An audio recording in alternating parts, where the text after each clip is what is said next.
We are going to get started.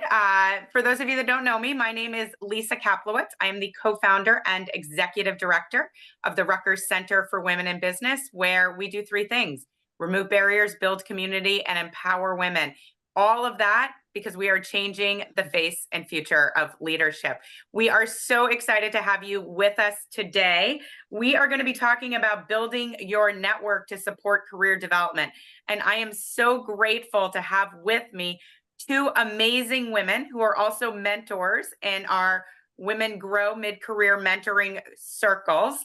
GROW stands for Gaining and Retaining Outstanding Women. I'm going to start with Jackie Stallings Evans. She is the founder and CEO of What Do You Do When Leadership Inc. She is she's a coach, she's a consultant. She's actually a former IBM executive, internationally certified leadership coach, and board certified leadership coach.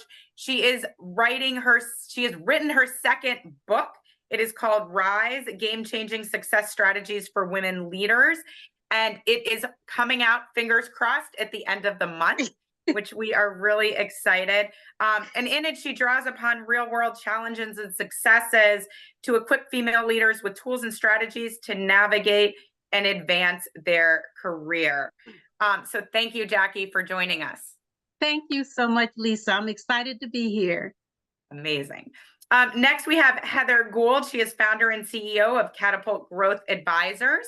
She is a seasoned C-suite executive with a track record for defining strategies to create enterprise value in companies, big and small, public and private. In 2020, she founded her firm advising CEOs of growing companies on how to navigate challenges that come with growth.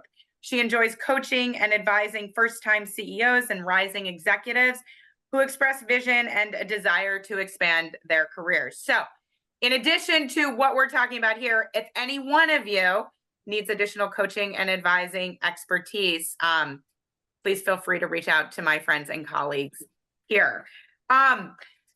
With that, what we like to do at the beginning of each of the, so thank you, Heather, for joining us. Thank you. I'm delighted to be here. Thanks for having me. Of course, I was getting so excited to dive in. What we like to do at the beginning of these sessions is really just get a pulse on who's here, who's in our audience, because who signs up isn't necessarily who's attending. And so want to ask you all a question. And I'm a professor, but I will allow phones right now, even though I don't in my classroom. So scan the QR code. We just want to get a pulse and ask you a question. I think Viviana is going to put the link in the chat as well. You can text RBS CWIB 401 to the phone number, enter the phone number 37607. Okay, let's see if our technology works. The first question I want to ask you all is, how strong is your network? There's a little QR code at the top as well. I'm going to start the poll now. How strong is your network? A, very strong. B, moderately strong. C, neither strong nor weak, just kind of in the middle. D, moderately weak. And oh no, we have some that are very weak. Well, hopefully by the end of the session, it will not be very weak. We will feel very confident and we will have the tools and tips available to form not only a strong network, but a really impactful network. So good. So I think, Jackie and Heather, we've got a lot to share, and I think it's going to be really helpful for our audience. Now, one more question for you all. It looks like most folks are moderately strong, neither weak nor strong. Great. One word. I want you all to answer in one word, and you can answer multiple times. Why do you think it's not as strong as you think it should be? What would make your network better? What would make your network better? Confidence, time, lots of time. I wish I had more time. I think we all wish sometimes we could be like Hermione Granger and be in multiple places at multiple times. Consistency, that's huge as well. It looks like time is the biggest one, and connections. You know, sometimes our confidence gets in the way of us making connections. And that's really important as well. I love these word clouds because, you know, a word is important, but a picture really does say 1,000 words, and a word cloud kind of does all of that all together. So it really seems like we really need more time, but we need the connection. We have imposter syndrome. We need acceptance. We need to engage more, but most of all, we need more time. So I don't know that we can actually clone ourselves and give us more time, but hopefully we can give you some tips and strategies to maximize your time and maximize your return on effort when it comes to networking. So these are, I'm going to stop here and stop sharing my screen and start the conversation with us. So I want to start with Heather. Let's start out how or why does a rock solid network work? Why is it important? So, you know, as I was just looking at the words in the word cloud, the couple that I wrote down were confidence, consistency, and connections. And when I left my last major role in March of 2020, which might be a time that a lot of us remember, I had zero network. I'd been in an executive role where I was heads down. I had zero network. And I was out of a job. We were in a global pandemic, and I was living, you know, like all of us, sort of locked away with either by yourself or with family. And so for me, what I learned through that process is I've got to build from zero. And so, you know, you know the reasons why it matters, right? It could be to help you advance your career. It could be for gaining a mentor or a sponsor, which is incredibly important related to career advancement. It could be to find a job, which is the role I found myself in, right? Was what do I do now? And how do I build a network that will actually give me professional opportunities starting from zero? But what I discovered along the way was a happy accident, which was it gave me tremendous personal growth in addition to business growth. And, you know, to the folks that mentioned confidence, so two things. One, I had to put in tremendous consistency, and I had to actually start to say to myself, I need a goal of having 2 meaningful conversations a day with people I don't know, and every day, no matter what. So the consistency became the job. And then through that process, I started to build confidence. But I can tell you that in March of 2020, I had neither confidence nor consistency, and I definitely had very few connections. So I kind of learned the hard way why it matters. Amazing. Jackie, how about you? Yeah, I was going to say that Heather, I have to share that with you because I worked for IBM for my entire career. And during that time, I had a strong connections within IBM. And so I found that once I left IBM, I had not taken the time to develop those connections outside of IBM. And so we're going to be talking about the other areas that you need to focus on outside of your company to develop those connections, because they really help you get to the next level. They help you to leverage your skills, and they also help you if you're trying to get business from other companies and things. So it's really, having that strong network is really valuable, and you'll see that in the long run. I think that's so important. And Lakshmi actually just asked a question in there. How do you make time to have these conversations every day? Heather, what you said is you set a goal. Yep. I'm going to call 2 people. I'm going to have 2 conversations a day. And so is there anything else, any other tricks that you give yourself, hacks, as my kids would call them, to make the time to prioritize this? For me, it was one of the hacks, and I think this was the reality for where I sat at that time of my journey as well. I jumped into a couple of paid networking groups. So I joined Elevate, which was quasi-appropriate or approachable from a pricing perspective at that point. And so that was something that it just became a meeting in my calendar that I was meeting people once a week or once a month for the executive session. So that was one way that, as a brand new start, I joined a networking group that forced me to start the process. But then, Lisa, to your point, it was a goal. It's like, if I haven't had an average of 10 meetings a week, and so it might be that I have a more free day. And so I got 4 meetings done in a day, but I wanted that average of 10 a week, and I had to set that goal for myself. Mm-hmm. Jackie, do you have anything else that you've done to try to maximize your time, to make the time? I would probably say that it is very easy to say I don't have enough time to do it. Because anytime something's not comfortable for you, you kind of put it on the back burner. And so for me, I had to put it on my calendar. If there was a networking meeting, like I'm a certified coach, if there was a coaching meeting or an HR meeting, I put it on my calendar and I forced myself to go. As it turns out, each time I went, I was like, oh, I'm so glad I went.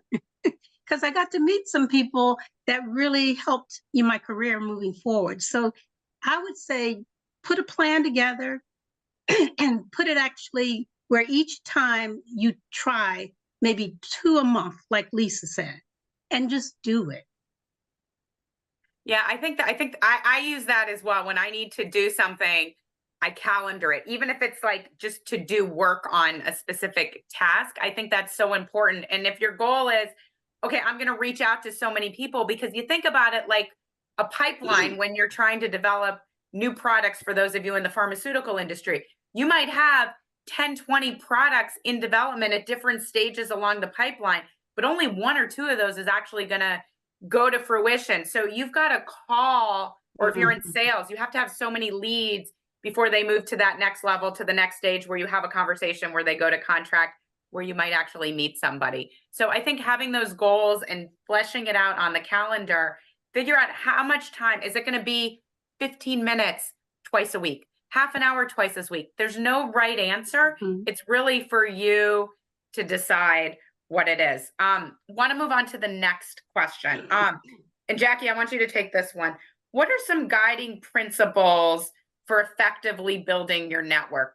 We talked about a couple tactical things, but what are some guiding principles if we step back a little bit? Well, I would say, first of all, sometimes when I talk to women, they, have this block against getting out there and networking.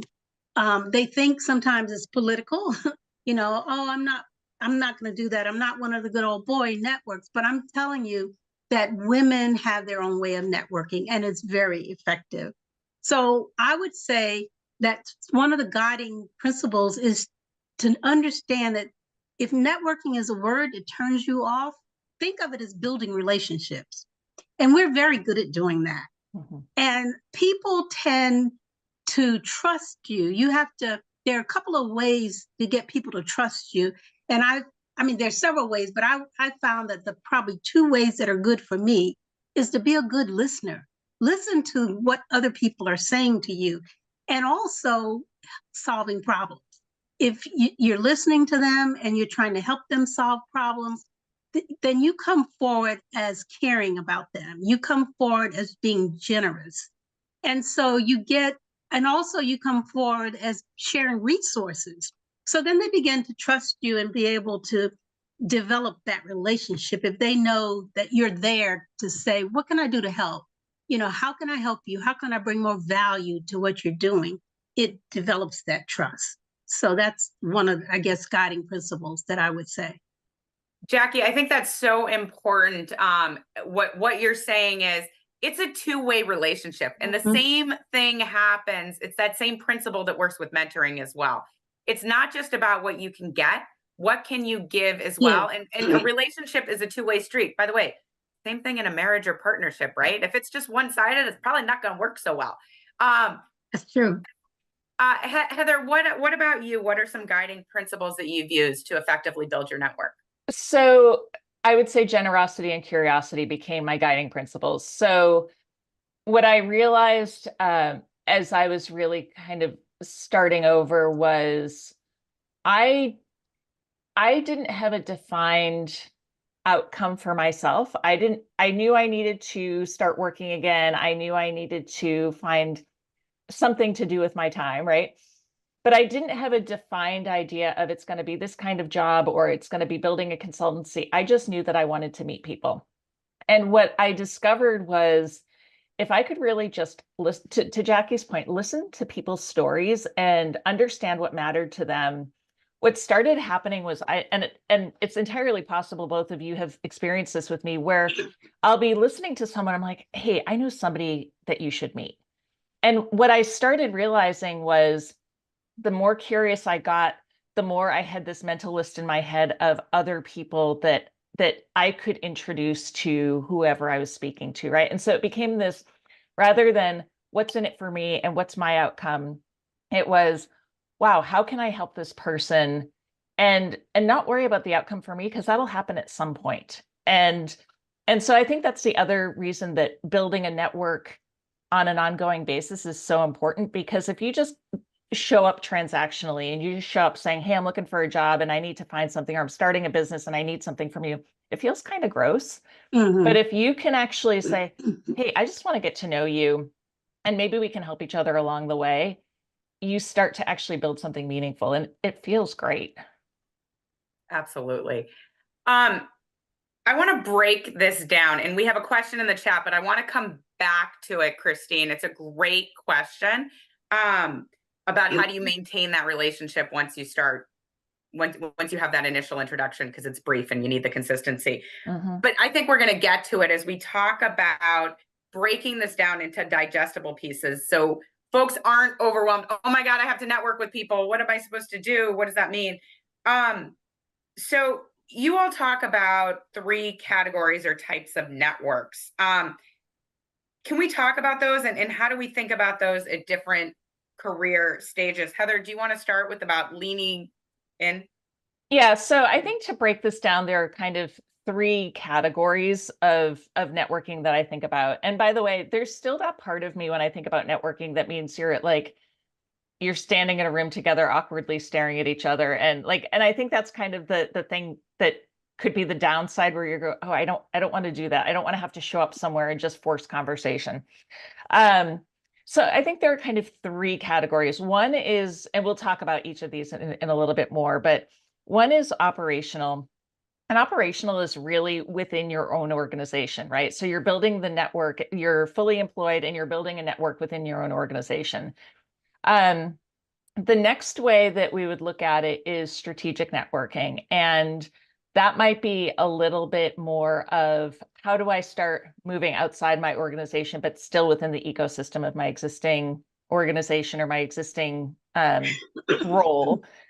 And then the third is more community, and it's really starting to expand that reach and get a little bit broader. So Jackie, you want to talk a little bit about operational networking? Sure. Operational networking is probably something that most of you are familiar with, because it is within your own organization. It is mostly by short-term demands. In other words, you're working with the people in your company, and you're working with them to meet these objectives. So the two of you are sharing a goal, and that tends to be a very good way to build relationships, because once you're working on this goal, once you achieve it, then the other person can trust you. They know that you're going to get it done. And so you begin to develop relationships, and you can go back to some of those people and say, hey, can you help me with this? Or can you help me with that?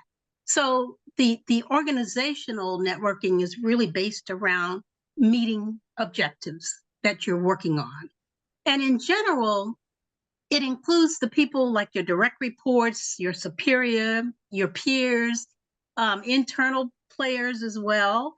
It can also include outside people like your customers or your suppliers or your distributors. You know, if you are running into a problem getting a part or something, you call your supplier and they help you out. So you're developing these relationships. So remember, it's task related, and it's usually bound by the demands of that particular situation that you're in.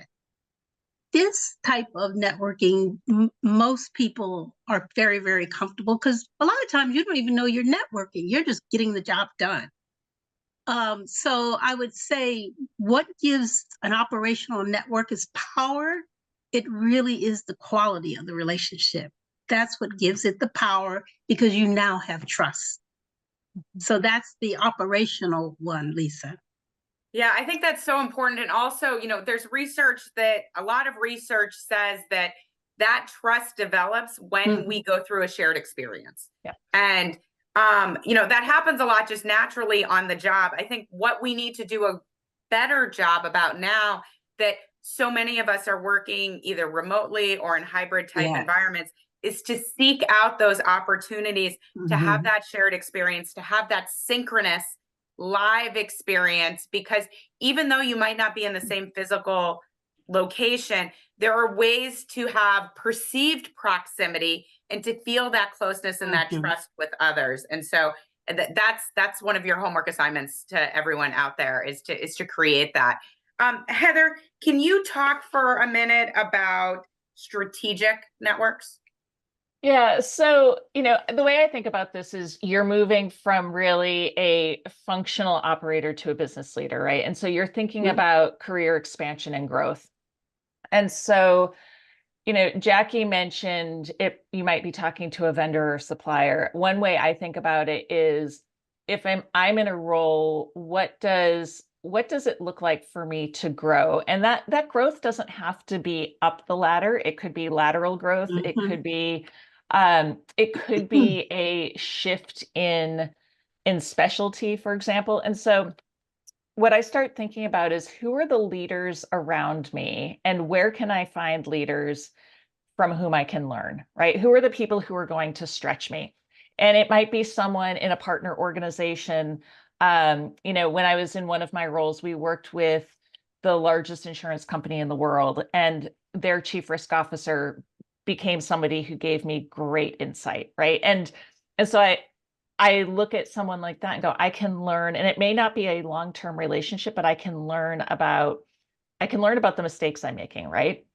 And so I think about that and go, where are the people that you might have a light touch relationship where you can go, they're doing something that I find interesting and I want to understand more about what they're doing. And again, you don't have to have an answer as to why it's interesting to you. You don't have to have a defined result as part of this. It's just that person's job looks interesting, or that the way that person spends their time looks interesting, and I want to understand more about it. And so that might be, again, with vendors, it might be with partners. I also started really being intentional about joining different networking organizations at a certain point in my career. Whether it was Elevate, whether it was Chief. I'm part of a group right now called CEO-X. There's another group called Inner Fifth. And I'm very fortunate these are all female organizations. But it's the intent with that strategic networking is really who can stretch me and grow me in a way that expands my horizons. I think that's really important. And also people that are going to give you that direct feedback, that feel comfortable and you feel comfortable having those conversations that aren't just saying, hey, you're awesome, that's great. Like, it's wonderful to have the cheerleader, but you also need the folks in your network, especially your strategic network, who are going to tell you when, you know what, that was not very good. You need to do better, and here's how you can. And then to be open to that type of feedback, and in a place where you feel safe, that, it's constructive, it's not threatening in a sort of way. Yeah. And I'll just say to that point, starting my own business, starting my own consultancy was terrifying for me. Building a network with the thought of actually having to get something done with it was terrifying. So having people in my world who could say, hey, you could do this better, right? Like, you're doing great over here, but you could do this better. And here's something that I learned along the way, and let me make it easier for you so you don't have to learn the same lesson I learned, right? Like, that's hugely valuable. Exactly. Jackie, you look like you were going to say something too. Oh, yeah. Yes, I just wanted to add, Heather, did you finish? Yes. Okay, I just wanted to add that the strategic networking is really when you're at a much higher level, like Heather said, you're really looking at the broader picture. And the thing about the strategic network is you don't have control like you did at the functional level. You're That's a working great point. with people to try to figure out how they fit into the big picture. And most of the time, you don't have direct influence at all. So you have to be negotiating, you have to be collaborating, and you have to figure out what do they bring to the table that fits into the big picture, or convincing them to give their resources or their time to you. So it's at a much higher level, like Heather said, at the business level. And it's all about leveraging your resources. You know, I tell people, typically men do this very, very well. Men will do something for you, and you know that they're going to wait, they're going to want you to give them back a favor. Whereas women will do it because, you know, they enjoy it, they like you. But men are very focused in terms of, I'm going to leverage this. Hey, I need you to give me back that. So it's at a much higher level, a strategic level. Right. I think that makes sense. It's more transactional. And I think we need to get less fearful about that transaction. Now, it needs to be genuine as well. But I think that's a great point. Jackie, you know, we talked about operational, we talked about strategic. Can you talk for a second about the power of your personal network? Yeah, the personal network is really largely external, and it's made up of people that you have things in common with. For example, it may be people in your professional associations, in your industry that you know. It may be people in your alumni, like Rutgers. It could be sororities, fraternities, but it's people that you know in your personal communities. And what's so important about this is because when you're working with people in the community, it's a safe place for you. It's a safe place to get help, to expose the problems that you have. It's a safe place to seek advice into, I'm having this problem and I really could use your advice on that. And so, you know, I tell people, utilize that resource. It also is a safe place for you to get development, because you may get a mentor that's in the community or in your industry or your association, and they can help you in terms of your personal development growth. So, you know, I would definitely encourage you to do the third one, which is personal networking as well. And I think most of us have this, and we don't even realize that we have it. So I have a very good group of friends from college, and I graduated almost 30 years ago, and they are still my closest friends, and they are doing amazing things, leaders in industry at their different roles and responsibilities. And, you know, I tell this to my students all the time, you don't have to know everything about everything, but you have to know somebody who knows something that you don't know. And that's both professionally and personally. And so here's my, you know, pull back the curtain Wizard of Oz. When somebody asks me a question at any stage of my career, and I didn't know the answer, I'd say, don't ever make up the answer, by the way. I'd say, that's a really good question. Let me think about it. And I would call my girlfriends from college who are smarter than I am. And I would bounce the scenario off them, come back the next day and say, you know what? I thought about that, and here's what I think we should do. Nobody has to know that you do that. I never even thought of it as my network, but it really is. It's really your network. I learned that because I was out here trying to make some things happen, and I called my girlfriend and she said, well, you know, Jackie, I don't know, but Sid's a lawyer now. You might want to call Sid, you know? So I'm like calling him up. Hey, I'm from Hampton. That's where I went to undergraduate, and they would help. They would be willing to help. So use that resource. Yeah, I think that's huge. Okay. We have some great frameworks, but let's talk about expanding our reach. Let's talk about the long game. Is there ever a point when your network is big enough and you can kind of rest? Heather. So I'm going to give you a straight no before I start the longer explanation. You know, two things related to what you were just talking about that I think play into this really nicely. So I was talking to somebody recently, and they operate on a philosophy of who, not how.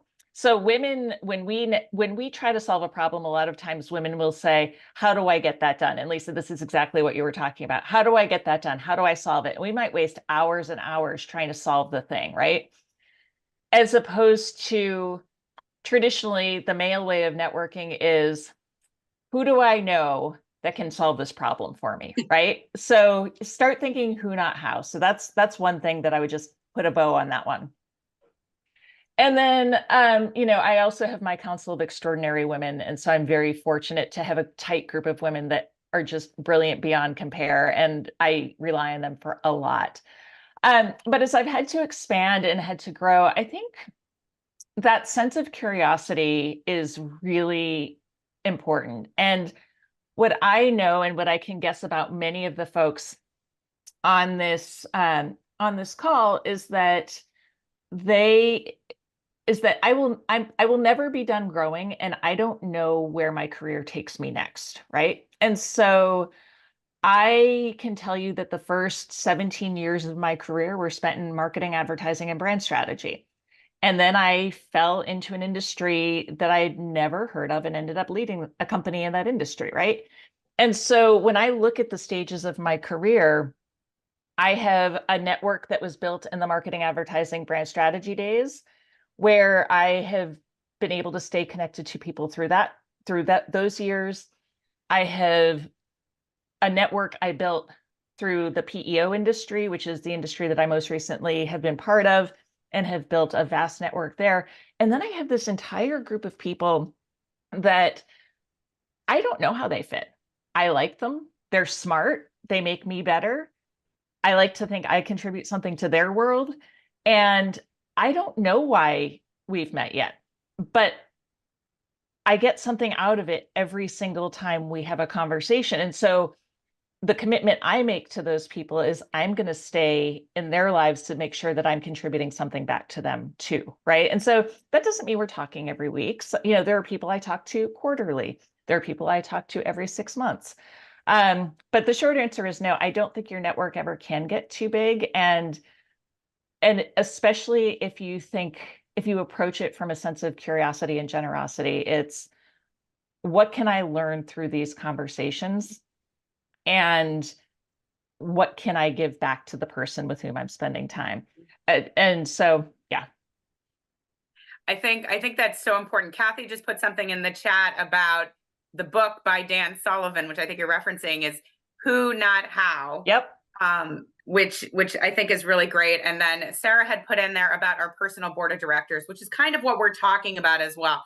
I am a huge fan of that as well, and who you need to have in your corner, because you're going to go to different people for different things, and you're going to serve a role for a lot of folks, and that role may be different for different people depending on how you're related and connected to them. Well, and to that point, to the personal board of advisors, like I say, I have my Council of Extraordinary Women, and then I have, a CEO that I worked for has become a tremendous sponsor for me, right? And he's retired, but he's got a ridiculous network. And so he'll be out on the golf course and he's talking me up, and I've gotten work from him. I've also met other people who are far more advanced in their careers. And I look at that group of these 4 people that have all sort of advanced beyond me, and I go to them for different reasons, right? And so that's more of a mentorship network, but I ask them different kinds of questions about what might be coming next for me. And so, if I need somebody who's thinking about deal making, then I go to somebody who's thinking about deal making. If I'm thinking about the world of startups and how venture capital thinks, I've got somebody in my world who understands that and who I can say, hey, I'm wrestling with this. Can you help me think through it? Right. So sometimes once you've built an established trust, you earned the privilege of having those conversations. Yeah, I think that's so important to think about that as well in that board of advisors. And Jackie, what are your thoughts? Yeah, I was just going to say that I agree definitely with you, Heather. There's, I would say, about 4 categories of people that I think should be in your go-to network, if you will. One category are influencers. These are the people that know that game well. They can influence people to take action. And all you need is about 2 people that are like that.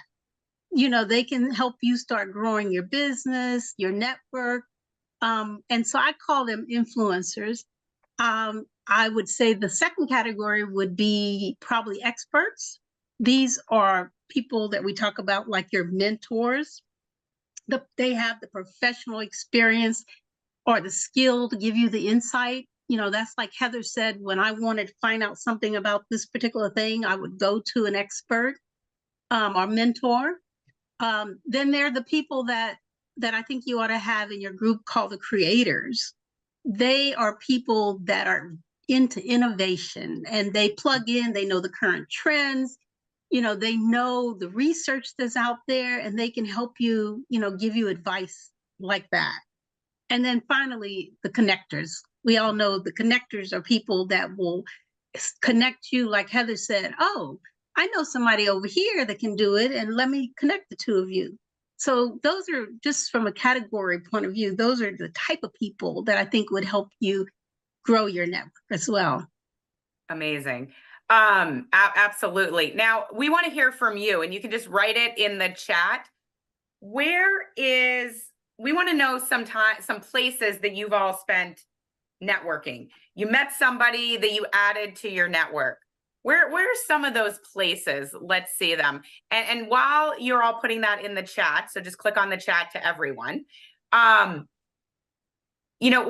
of the employee resource groups, great. That's another great way. And as we're talking, I want to also highlight that your network should not just look like you. It should not just be all women. It should be men. It should be people that have different lived experiences than you do. Somebody asked a question of, what can I offer to somebody more senior? And the reality is you're giving them essentially the voice of the customer. What are the, middle managers? What are the entry-level folks saying? What are they thinking? It's almost reverse mentoring for them. So it's really, really helpful. A lot of folks are meeting people at their sorority, yeah. on LinkedIn, at the nail salon, other LinkedIn communities, external courses. So there's formal and informal ways. I think the key is, get that elevator pitch down. Trade shows, volunteering. I love it. Jackie, I want it, because we're running out of time. I want to talk about brass tacks. Talk about what? Brass tacks. Like, what do we have to do? So some specific how-tos and tips. And, we've gotten a couple of questions, how do we approach somebody? How do we sustain the relationship? How do you go about this whole networking thing more specifically? And you're talking about how to go about it? I mean, I'm looking on the chat and there's some great places that you're meeting people to network. How do you approach somebody? How do you do, like, what's the equivalent of, do you come here often? But not creepy and cringy. Yeah, I was going to say, if you are going to a meeting and if you can find out the people that are going to be at that meeting, you can kind of be more strategic in terms of who do I want to meet at that meeting. You may not know the specific people, but maybe you know companies that are going to be there. And so you may kind of figure out, I want to meet the person from company ABC or the company from J&J. And I would also tell you to kind of beef up your personal brand statement so that when they talk to you and you talk to them, then you can actually come across like, this is what I do. This is the value that I add, to my company. And so you can begin to understand what they do in their company and start the conversation going that way. No, that's great. I And was- go ahead. Go ahead, Lisa. No, I was just going to ask online, like what is that opening line online as well, that you do? If I'm doing LinkedIn, I want to make sure that I understand. I go and I look at their profile, and I want to make sure I look for things in LinkedIn, their profile, like maybe they went to the same college I went to. If they did, then that's a lead in for me. Or maybe they're a part of the same sorority or in the same industry as I am. And so that is really kind of how I lead in to when I'm trying to develop a relationship in LinkedIn. Yeah, and that I think that's key. And how are you connected? What is that commonality that you have as well? I think the other thing, and then Heather, I'd love for you to chime in as well. You need to articulate very clearly and very succinctly and very short way. What is your goal? Like, why are you even reaching out to this person? What do you hope to get from this relationship? Heather, anything to add there? Or another question we had is, how do you sustain the relationship? So you met somebody in an event, or you had an introductory Zoom chat with somebody. Now what? So I can be the most awkward person on the planet. So a lot of times I will say, hey, I really loved this conversation. Would it be okay if we stayed in touch? And what feels like a good cadence for you? I mean, I've literally asked that question. How often would it feel comfortable for you to stay connected? And I've yet to have somebody laugh in my face. I've yet to have somebody go, God, you're such a dork. How can you ask that question that way? Right. And so I think the staying connected, there's a big element of vulnerability with that, right? Like you have to say, hey, I really enjoyed meeting you. And the other thing that I would say, somebody in the chat put in a note about LinkedIn and always putting a note. I actually started building a rule for myself with LinkedIn, which was I would look at people that I wanted to connect with through LinkedIn, but when somebody reached out to connect with me, my standard rule became, I would be happy to connect. Can we jump on the phone for 15 minutes so we can get to know each other a little bit before we just add each other as a connection? And that opened a lot of doors. It also filtered a lot of people who were just trying to sell me something. Because they would surface really quickly as, oh, I'm just selling you something and I don't actually want to engage. And so I think maintaining that connection it takes work. I keep a running list. I'm old school. I keep an Excel spreadsheet, but you could use less annoying CRM. You could use HubSpot. You could use any sort of tracking device to say, hey, when did I talk to this person last? And sometimes it's just shooting them a text to say, hey, I saw this news story and I thought of you, or something came up topically in the macro environment, thought of you. And so I think that sort of informal touch is really valuable as well. I also want to address really quickly, somebody in the chat just put in, how do you handle the rejection if you don't have a good experience? I was going to say it's going to happen, but it will also happen where you meet somebody where you just go, didn't feel like a connection. Didn't feel like somebody I want to spend time with. And so be graceful, be polite, and know that you're not for everybody. Everybody's not for you. And you just move along, right? Like it's not a one and done. And then in terms of approaching people, the do you come here often? I think it's, hey, you've done something that's really interesting and I'd love to learn more about it. Even if it's totally outside your area of expertise, totally outside your interest, your functional area. Hey, you're doing something really interesting with your life. Would you spend 30 minutes talking to me? And I've yet to have somebody say no. Yeah, people love talking about themselves. Yes. Yeah. And remember, you can keep that if it's the connection is meant to be, you'll as keep long it. as you bring value. As long as you bring value, that connection happens. They need to bring value, you need to bring value. And Jackie, sorry, I just want to chime in on the value piece because someone asked, like, how do you bring value to people above you in your career ladder or your career journey? I can tell you the people who have far surpassed me in their journey love the concept of helping me in mine. And I can also say that when a younger person approaches me, or somebody who's mid-career approaches me and says, hey, how do you think about this? Nothing, nothing makes me happier than feel like I That's can right. contribute to their world in some Yeah. way. I think Yeah. that's That reminds me of Maya Angelou's quote that says, what does she say? I probably messed this up. I've learned that people will forget what you said, people will forget what you did, but people will never forget how you How you made make them them feel. feel. right. Yeah. Love that Yeah. one. Love it. And I think one more point on the rejection part. Women have a really, really hard time with this for some reason. I actually think athletes have a less hard time. So I was an athlete, Yeah. and Yeah. if any of you watched Ted Lasso, the show, just be a goldfish. Be a Forget it goldfish. happened. Go past it. Nobody else has thought about it. Like, they're not stewing over it. So if you were rejected, okay, somebody once told me in my career, when I was trying to put forth proposals and get work done within the organization I was in, no is just the beginning of yes. Yep. So Yeah. accept the rejection. I know I love Ted Lasso. It will So happen. much. So just be a goldfish, and Yeah. let it roll off you and move ahead. We are basically out of time, which is absolutely crazy. But I want to see how valuable this was for everyone else. And while we're doing that, I want to do, whoops, hold on, let me go here. Do you feel better equipped at networking after this webinar? And while we're doing this, I want to do a lightning round. Jackie, I want to start with you.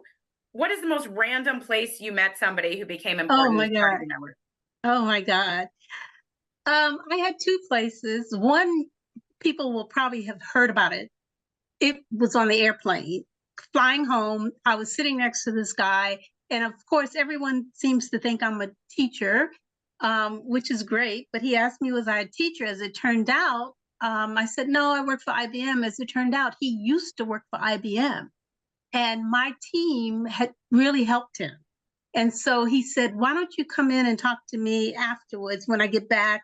And let's just see, because I know what your team did. And let's just see if we can make something happen in my organization. And so that was one of the things that turned out to be a really windfall for me. The other one was, now this is kind of morbid. I actually went to a colleague's going home service, and at the repast, I sat at the table with this person, and we were just talking. As it turns out, she wanted more business, and she brought me in, and she was a very good paying client. What can I say?